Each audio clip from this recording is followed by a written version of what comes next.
شہر میں امن و امان کی صورتحال اور پولیس اقدامات پر آئی جی سندھ ڈاکٹر سید کریم امام نے کراچی پولیس آفس میں ایک اعلیٰ سطح اجلاس کی صدارت کی اور مزید ضروری ہدایات دی۔ آئی جی سندھ نے کہا کہ اس وقت پولیس کو مختلف نوعیت کے جرائم کے خلاف مزید کامیابی جیسے چیلنجز کے ساتھ ساتھ دیگر چیلنجز بھی درپیش ہیں، جن میں تعلیم اور معیاری تربیت کا حصول جیسے ایشوز سر فہرست ہیں۔ انہوں نے کہا کہ پی ایس لیول کو مزید بہتر بنائیں، ایف آئی آرز کے اندراج کو آزاد اور زیادہ سے زیادہ بنائیں، متعلقہ افسران تھانہ جات کا سرپرائز وزٹ کریں اور تھانہ جات کے تمام ضروری رجسٹرز کے روزانہ کی بنیاد پر نہ صرف ترتیب بلکہ وکٹم سپورٹ پروگرام پر خصوصی فوکس رکھتے ہوئے مختلف جرائم سے متاثرہ افراد کی مدد اور معاونت کے عمل کو بھی یقینی بنائیں۔ آئی جی سندھ نے ہدایات دی کہ کرائم ڈیٹیکشن کے ساتھ ساتھ جرائم میں ملوث ملزمان کو متعلقہ عدالتوں سے مثالی سزاؤں کے عمل پر بھی توجہ دی جائے اور اس ضمن درج مقدمات کے مؤثر تحقیقات، چھان بین اور پیش رفت کو انویسٹیگیشن کے جملے امور و معاملات کا حصہ بنایا جائے۔ انہوں نے کہا کہ مددگار 15 کے رسپانس ٹائم میں مزید بہتری لائی جائے تاکہ جرائم کے خلاف جنگ میں ہر سطح پر کامیابی یقینی ہو سکے۔ اس موقع پر آئی جی سندھ نے اسٹریٹ کرائمز، ڈکیتی، نقب زنی،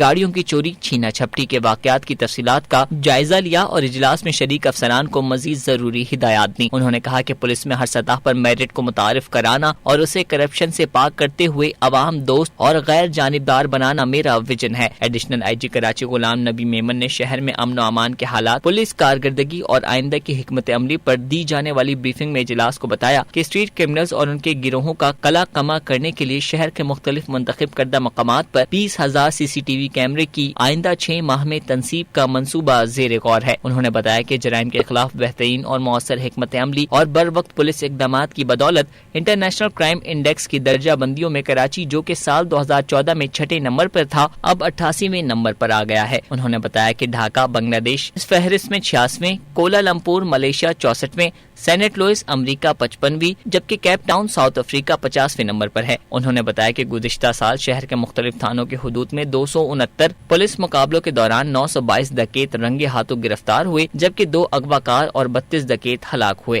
ان کارروائیوں کے نتیجے میں شہر بھر میں 357 جرائم پیشہ گروہوں کا خاتمہ ہوا۔ انہوں نے بتایا کہ سنگین جرائم بشمول قتل، دہشت گردی، اغوا میں ملوث 442 اور اغوا میں ملوث 26 وہیکلز لفٹنگ میں، 2322 ڈکیتی میں 1111، جبکہ 5233 مفرور اور اشتہاری ملزمان سمیت مجموعی طور پر 20,145 ملزمان کو گرفتار کیا گیا۔ انہوں نے بتایا کہ غیر قانونی اسلحہ رکھنے پر 6,269 ملزمان کو گرفتار کر کے ان کے قبضے سے 61 ایس ایم جیز، 6,935 پستول ریوالورز، 84 رائفلیں، 84 شارٹ گن سمیت مجموعی طور پر 7,164 کی تعداد میں اسلحہ برآمد ہوا، جبکہ برآمدگی میں 236 بم اس کے علاوہ ہیں۔ انہوں نے بتایا کہ سال 2019 میں 7,090 منشیات فروشوں کو گرفتار کر کے ان کے قبضے سے 4,588 کلو چرس، 57 کلو ہیروئن اور 7,161 بوتلیں شراب اور دیگر منشیات برآمد ہوئی۔ انہوں نے بتایا کہ 3,578 مقدمات کے تحت گٹکا مافیا کے 4,586 ملزمان کو گرفتار کر کے ان کے قبضے سے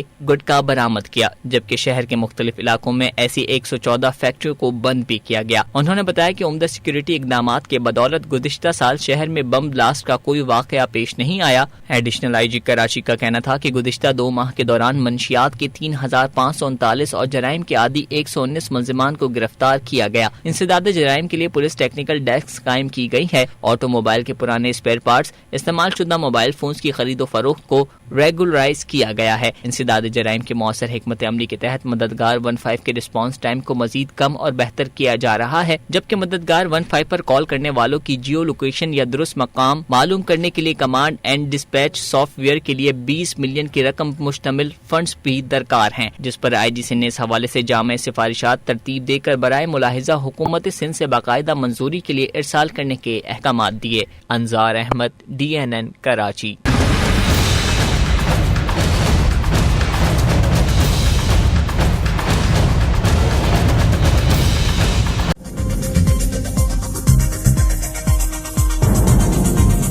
نیوز سے اپ ڈیٹ رہنے کے لیے ہمارے چینل کو سبسکرائب کریں اور بیل آئیکن پر کلک کریں۔